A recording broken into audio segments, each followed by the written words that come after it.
Bismillahirrahmanirrahim. Assalamualaikum warahmatullahi taala wabarakatuh. Innal hamdalillah nahmaduhu wa nasta'inuhu wa nastahdihi wa nastaghfiruh wa na'udzu billahi min shururi anfusina wa min sayyiati a'malina. May yahdihillahu fala mudilla lahu wa may yudlil fala hadiya lahu. Asyhadu wa nashhadu an la ilaha illallah wa asyhadu anna Muhammadan 'abduhu wa rasuluh. Qala rabbi shrah li sadri wa yassir li amri wahlul 'uqdatam min lisani yafqahu qawli. Saya Mirza Haikal bin Uthman dari Rumah Syariah Islamiyah bersama kumpulan akan membahaskan tentang satu bab di dalam kitab Al-Halal wal Haram fi Islam oleh Dr. Yusuf Al-Qaradawi.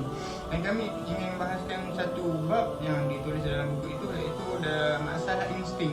Iaitu instingnya iaitu masalah nafsu ataupun masalah kehendak manusia. Yang lebih tepat ialah sebenarnya naluri manusia, iaitu manusia ni sifatnya berkehendak melakukan itu, berkehendak melakukan ini. Jadi kami akan bahaskan tentang masalah ini, iaitu dia ada menyebutkan tentang masalah hak aurat wanita dan lelaki, batas pergaulan, batas aurat wanita dan lelaki, dan masalah zina dan sebagainya. Itu masalah yang ada disebutkan dalam ini, iaitu semua masalah naluri manusia. Sebelum kita teruskan masuk ke dalam bab yang kita akan bahaskan, kita kena mengenali penulis, iaitu Dr. Yusuf Al-Qaradawi. Beliau, nama sebenar beliau adalah Yusuf bin Abdullah bin Ali bin Yusuf. Beliau dilahirkan pada tahun 1926 di sebuah perkampungan desa Safat At-Turab, Mahallah Al-Kubra di Gharbiah Mesir. Sebutan yang tepat adalah Al-Qaradawi, seperti yang dinyatakan dalam bukunya Ibnu Al-Qaryah wal Al-Khutab. Tapi ahli Syam menyebutnya Al-Qaradawi. Kiranya yang tepat adalah Al-Qaradawi.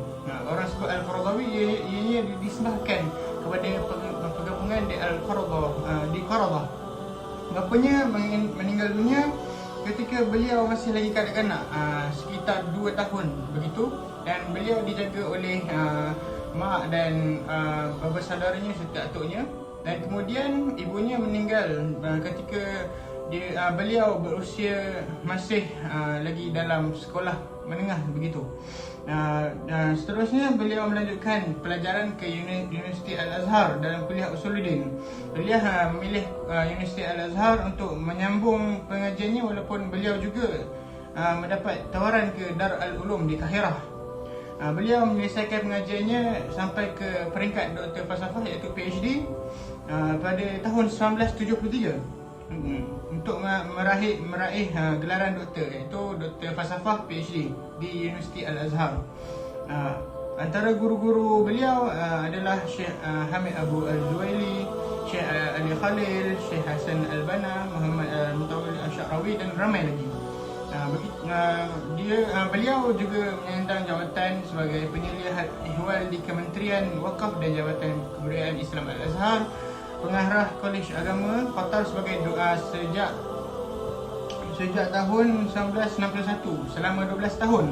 Pengarah bahagian pengajian Islam di Fakulti Pendidikan pada tahun 1973, dan banyak lagi jawatan yang beliau sandang.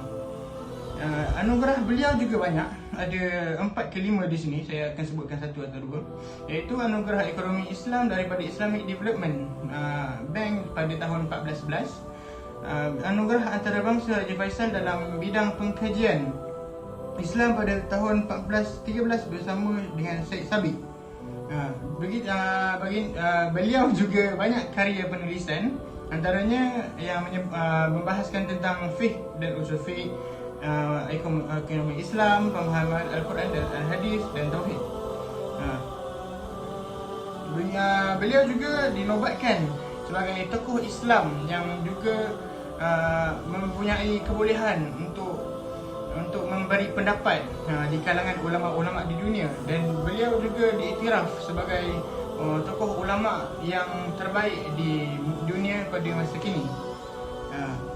Jadi pada zaman kini pun Dr. Yusuf Al-Qaradawi, beliau sangat mempunyai jasa yang amat tinggi kepada umat Islam.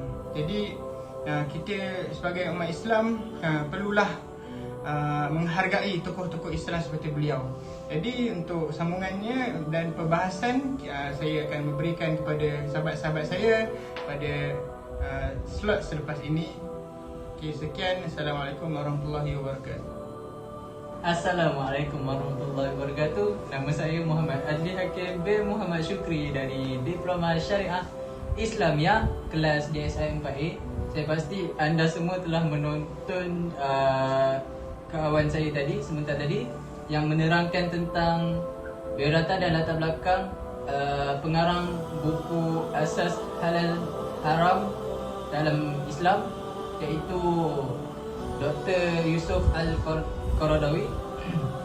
Dan tanpa melengahkan masa lagi, saya ingin membahaskan sedikit sebanyak dalam buku beliau, iaitu tajuk dia adalah Jangan Mendekati Zina. Okey. Zina ialah persetubuhan haram pada faraj wanita dengan kemahuannya sendiri tanpa hak milik dan hak milik syubhat dan tanpa akad nikah yang sah. Maksud ayat kat sini dia mengatakan bahawa zina berlaku tanpa paksaan, iaitu daripada si lelaki ataupun si perempuan. Bila berlaku paksaan, zina tidak akan berlaku. Okey. Islam telah melarang keras zina ini kerana apabila manusia membuat zina,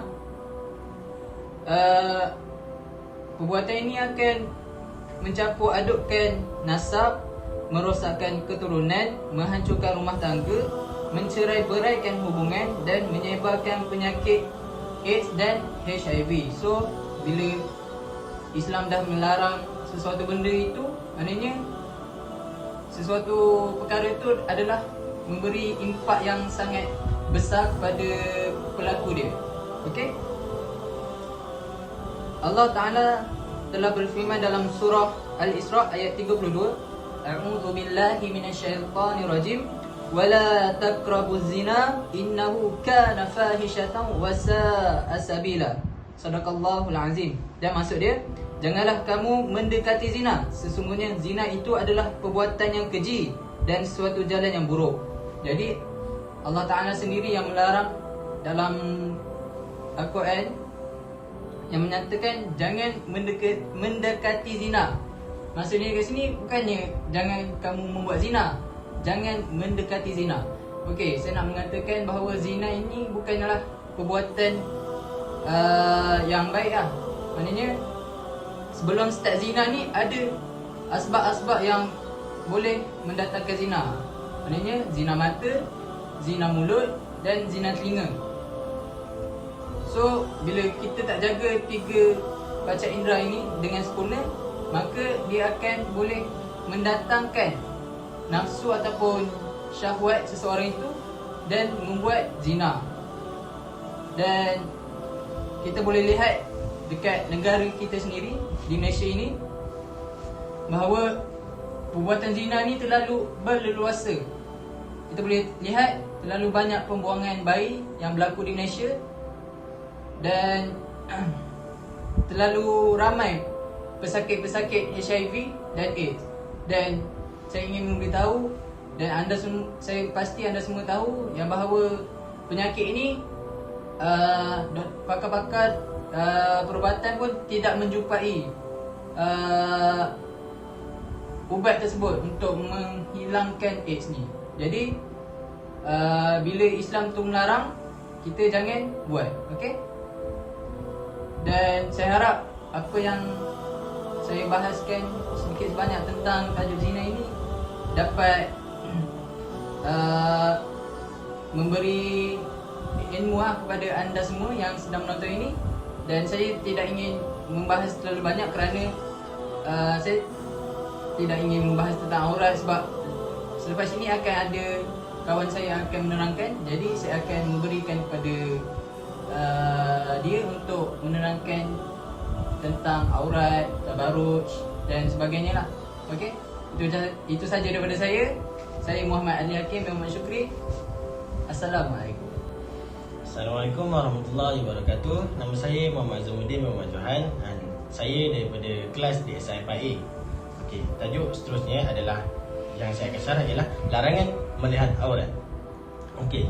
Dalam syarahan Dr. Yusuf Al-Qaradawi dalam bukunya sendiri, beliau menegaskan bahawa larangan melihat aurat ni penting bagi kita umat Islam. Okey. Dalam syarahan beliau mensyarahkan bahawa Nabi SAW bersabda, la yanzur rajul ila auratir rajul wala tanzur al-mar'atu ila auratil mar'ah wala yufdi rajul ila rajul fi thawbil wahid wala mar'atu ila al-mar'ati fi thawbil wahid. Yang maksud, seorang lelaki tidak boleh melihat aurat lelaki yang lain, seorang perempuan tidak boleh melihat aurat perempuan yang lain, seorang lelaki yang lain tidak boleh berada dengan lelaki lain dalam satu pakaian, dan seorang perempuan tidak boleh berada dengan perempuan lain dalam satu pakaian.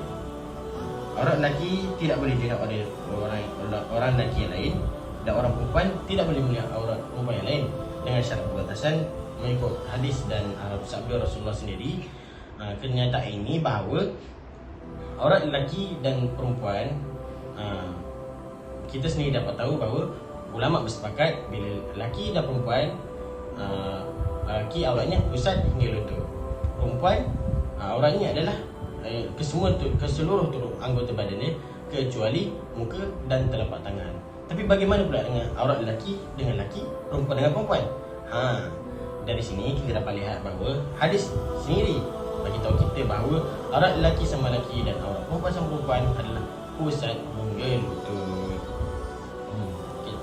Umat sekarang, manusia zaman sekarang, kita dapat lihat banyak sangat kat dunia sekarang. Bila kita lihat, kita pergi mana-mana, kita pergi mall ke, kita pergi kita tempat makan ke, kita dapat lihat bahawa semua orang jaga personality. Jadi kita kan dalam agama menegaskan bila kita menutup aurat, kita kena tahu bahawa bila kita tutup aurat, kita tutup dengan cara yang mengikut patuh syariah. Jangan hanya mengikut trend semasa. Jadi ada juga dari firman Allah SWT dalam surah An-Nur ayat 30 yang bunyi, a'udzubillahi minasyaitonirrajim, qul lil mu'minina yaghudduna min absarihim wa yahfazu furujahum dzalika azka lahum. Ila akhir. Sadaqallahul azim. Yang maksud, katakanlah wahai Muhammad kepada orang-orang lelaki yang beriman supaya mereka menyekat pandangan mereka daripada memandang yang haram dan memelihara kehormatan mereka, yang demikian itu lebih suci bagi. Surah An-Nur ayat 30. Sudah kita tahu bahawa hadis-hadis dan pandangan ulama sendiri ada menyebut pasal aurat. Dalam Al-Quran sendiri, dalam Al-Quran Nurul Karim ni, bahawa Al-Quran ni pedoman, jelas lagi nyata, panduan seluruh umat Islam, seluruh umat katakan. Sini ada katakan bahawa aurat ni penting untuk kita jaga. Jadi dalam masa ini kita kena fikir bahawa aurat ni adalah bukan satu benda yang remeh untuk kita bincangkan. Aurat ni penting bagi perempuan. Jadi saya ada simpulkan sedikit cara untuk membendung masalah ini. Yang pertamanya, kita kena tekadkan dalam diri kita sendiri dan diri orang lain. Kita kena teguhkan, kita kena sampaikan berita pada semua orang bahawa aurat ni penting untuk dijaga. Even kita dengan kawan-kawan kita, lelaki ataupun perempuan dengan perempuan, kita kena jaga. Aurat ni pusat hingga lutut, kita kena jaga semua. Yang keduanya, banyak dedahkan manusia zaman sekarang untuk pergi ke majlis-majlis ilmu, mengetahui tak banyak tapi dapat sikit pun tak apa, untuk pengetahuan orang kata khusus untuk di sini, supaya bila kita nak lalu titian surat nanti kita tahu bahawa apa yang kita belajar tu kita aman dan kita terapkan. Dan yang terakhir, kita boleh buat kempen untuk seperti kempen untuk muka aurat, jaga aurat. Dari sini kita dapat simpulkan bahawa aurat ni penting bagi setiap umat Islam. Jadi sekian daripada saya. Wabillahi taufiq wal hidayah. Assalamualaikum warahmatullahi wabarakatuh. Assalamualaikum warahmatullahi wabarakatuh. Nama saya Imam Azhar Zafar. Saya dari kelas TXIM 4B. Hari ini saya akan ceritakan tentang aurat wanita yang lebih detail lagi. Mengikut daripada buku Dr. Yusuf Al-Qaradawi, bahawa bahagian tubuh wanita yang tidak boleh ditampakkan adalah aurat yang wajib ditutup dan haram ditampakkan. Aurat wanita dalam hubungan dengan laki-laki lain dan wanita non-muslimah adalah seluruh tubuhnya kecuali wajah dan telapak tangan menurut pendapat yang kami pilih, kerana keduanya boleh dibuka sebagaimana dikatakan oleh Syekh Ar-Razi kerana diperlukan dalam bekerja. Okey. Mengikut buku ni, aurat wanita dengan lelaki yang aurat wanita yang non muslimah dengan lelaki sama ada non muslim ataupun muslim ialah seluruh badannya, melainkan aurat wanita non muslimah dengan aurat wanita muslimah, kerana dalam buku ni dia terdapat beberapa pendapat. Antaranya aurat non muslimah dengan muslim ialah hingga daripada pusat hingga lutut, tetapi disebabkan kerana musyawarah ulama dalam bab aurat ini, mengikut pendapat Ar-Razi, aurat wanita muslimah dan wanita muslimah dengan wanita non muslimah ialah seluruh badannya kecuali bahagian muka, tapak tangan dan kaki sahaja. Ar-Razi berkata kerana menampakkan wajah dan tangan sudah menjadi keharusan darurat, maka para ulama sepakat bahawa wajah dan tangan bukan aurat, sedangkan menampakkan kaki bukan hal yang mendesak. Oleh kerana itu para ulama berbeza pendapat apakah kaki termasuk aurat atau tidak. Okey, dalam ini Syekh Ar-Razi berkata wajah ataupun tapak tangan ialah menjadi keharusan daruriyah untuk tidak menutup, maksudnya perempuan muslimah tidak perlu menutup, tidak harus, tidak wajib ataupun menutup muka dan tapak tangan. Tapi kalau bahagian kaki bukan hal yang mendesak, oleh kerana itu para ulama berbeza pendapat. Kalau bahagian kaki, para ulama berbeza pendapat antaranya kaki ini perlu ditutup ataupun tidak. Bahagian kaki, pergelangan kaki sahaja. Bahagian-bahagian tubuh selain itu seperti punggung, perut, kedua alat kemaluan dan peha tidak boleh dinampakkan kepada wanita lain atau lelaki mana pun kecuali suami. Okey. Wanita kalau aurat dia dengan kalau aurat dia sama ada seluruh tubuhnya melainkan wajah, tangan dan juga kaki, maka selain daripada tiga bahagian tersebut maka wajib ditutup, melainkan kepada suaminya. Kerana apa? Kerana dalam buku ni dan Islam juga suami dan isteri dia tidak mempunyai aurat. Okey. Kita baca lagi. Apa yang dipahami dari ayat ini lebih dapat diterima daripada pendapat sebahagian ulama yang mengatakan bahawa aurat wanita terhadap mahram itu hanya antara pusat hingga lutut sahaja. Demikian pula auratnya dalam hubungan dengan wanita lain. Okey. Dalam lebih pendapat yang lebih masyhur dikatakan bahawa aurat wanita muslimah dengan mahramnya, yakni adik-beradik atau adik-beradik dia ataupun orang yang haram dikahwini oleh perempuan tersebut, muslim tersebut, maka auratnya ialah pusat hingga lutut sahaja. Manakala demikian pula auratnya dalam hubungan dengan wanita lain. Okey. Manakala aurat beliau, perempuan tersebut, perempuan muslimah tersebut dan perempuan muslimah yang lain ialah auratnya sehingga pusat hingga lutut sahaja. Oleh kerana itu Allah Ta'ala memerintahkan wanita mukminah agar memakai jilbab yang longgar pada waktu keluar rumah supaya berbeza dengan wanita-wanita kafir dan pelacur. Kerana itu Allah Subhanahu Wa Ta'ala menyuruh nabi-nabinya untuk menyampaikan titah ilahi berikut. A'udzubillahi minasyaitonir rajim. Ya ayuhan nabiy qul li azwajika wa banatika wa nisa'il mu'minin yudnina 'alayhinna min jalabibihin dzalika adna an yu'rafna fala yu'dain. Yang bermaksud, wahai Nabi, katakanlah kepada isteri-isterimu dan anak-anak perempuanmu dan isteri-isteri orang mukmin, hendaklah mereka mengulurkan jilbab mereka ke seluruh tubuh mereka. Yang demikian itu supaya mereka lebih mudah untuk dikenal, kerana itu mereka tidak diganggu. Surah Al-Ahzab ayat 59. Jadi dalam kes aurat ini, Allah Ta'ala telah menyuruh Nabi supaya memerintahkan kepada isteri beliau, isteri baginda dan juga isteri mukmin bahawa melonggarkan jilbab. Jilbab ni maksudnya pakaian longgar, pakaian yang menutup aurat, supaya aurat mereka lebih terjaga dan kehormatan mereka juga terjaga. Kerana apa? Kerana wanita jahiliyah apabila keluar rumah pada zaman dahulu, wanita jahiliyah apabila keluar rumah, mereka membuka bahagian tertentu dari tubuh mereka yang indah seperti dada, leher dan rambut, sehingga menarik perhatian kepada lelaki ajnabi yang lain. Kerana itu turunlah ayat yang mulia ini menyuruh wanita mukmin agar mengulur jilbab mereka ke tubuhnya sehingga tidak terbuka bahagian-bahagian tubuhnya yang dapat menimbulkan fitnah. Andai kata kalau perempuan, wanita yang tidak menjaga auratnya, maka akan timbul fitnah, fitnah dan lain-lain. Boleh dikatakan boleh dikacau. Dalam kitab ni beritahu boleh dikacau oleh lelaki nakal ataupun para munafik.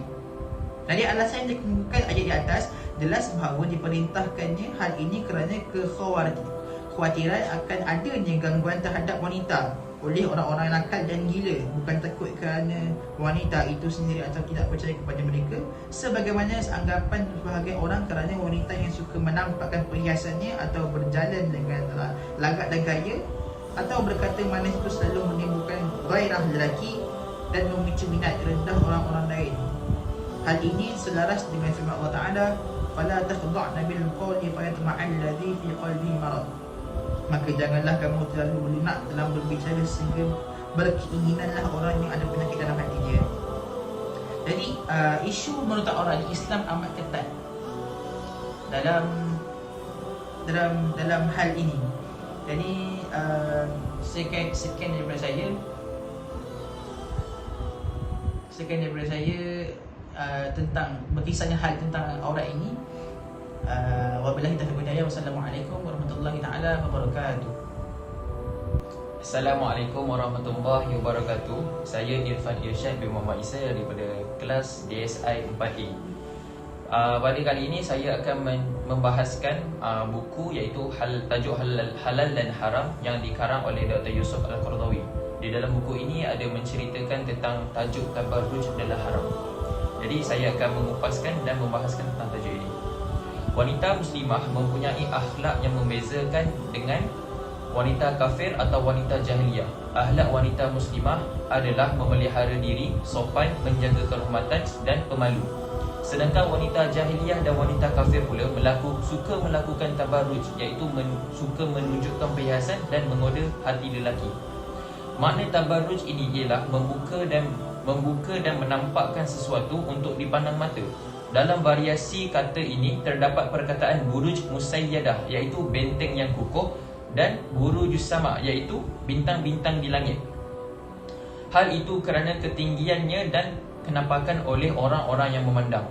Berkata Az-Zamakhsyari, hakikat tabarruj ini ialah memaksa diri menampakkan sesuatu yang wajib disembunyikan, iaitu seperti dikata orang Arab safinatun barij, iaitu bermaksud perahu yang tiada atap. Namun istilah tabarruj ini dikhususkan bagi wanita yang membuka diri terhadap lelaki, iaitu menampakkan perhiasannya dan memperlihatkan kecantikannya. Berkata Az-Zamakhsyari, menambahkan unsur yang baru, iaitu memaksa diri dan sengaja menampakkan perhiasan yang wajib disembunyikan. Apa yang wajib disembunyikan di sini ialah berupa bahagian tubuh badan, gerakan anggota yang tertentu.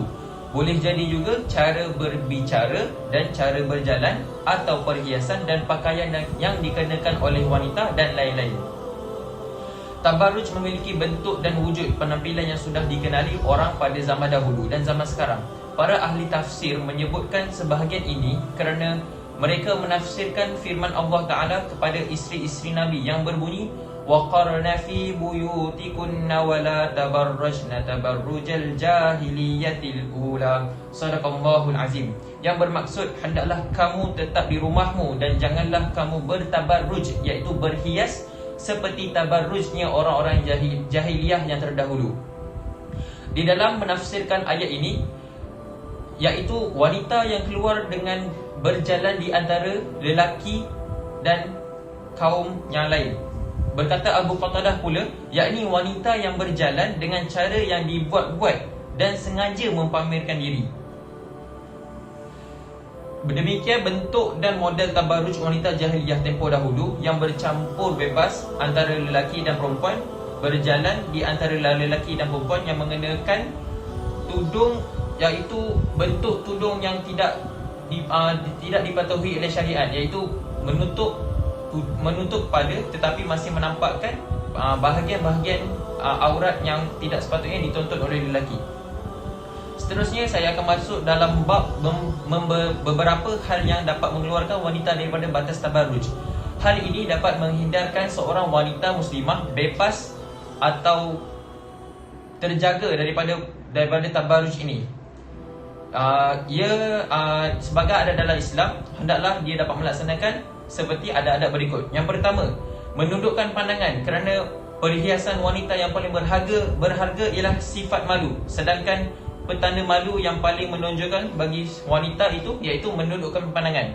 Di dalam firman Allah Subhanahu wa taala, wa kullil mu'minati yaghdudna min absarihin. Sadaqallahul azim. Yang bermaksud, katakanlah kepada wanita yang beriman, hendaklah kamu menundukkan pandanganmu. Surah An-Nur ayat 31. Yang kedua, tidak bergaul bebas dengan lelaki dan saling bersentuhan, seperti di kawasan-kawasan membeli belah, kawasan pasar atau kawasan yang sempit yang boleh terkena aurat lelaki dan wanita. Yang ketiga, berpakaian mengikut kesesuaian dan menurut adab syariat Islam, iaitu memakai pakaian yang tidak terlalu jarang ataupun tidak terlalu nipis sehingga menampakkan bentuk tubuh badannya dan warna kulitnya. Yang keempat, tendang dan istiqomah dalam berjalan dan berbicara, iaitu menjaga batas berbicara dan menjaga adab jalan wanita supaya tidak dipandang oleh lelaki dengan nafsu syahwat. Dan yang terakhir, tidak ada kesengajaan untuk menarik lelaki dalam perhiasan yang tersembunyi, iaitu ataupun bau-bauan yang boleh menaikkan nafsu syahwat lelaki. Wanita-wanita jahiliyah terdahulu suka berjalan dengan menghentakkan kakinya dan memakai bau-bauan yang sangat wangi sehingga para lelaki dapat membau wangian tersebut dengan nafsu. Kerana di dalam Islam tidak dibenarkan untuk mengikut apa yang wanita-wanita Arab jahiliyah dulu melakukan tabarruj ini. Sekian daripada saya, menceritakan tentang tabarruj adalah haram dan cara untuk menghindarkan para wanita daripada terjebak ke dalam tabarruj ini. Sekian, wabillahi taufiq wa hidayah. Wassalamualaikum warahmatullahi wabarakatuh.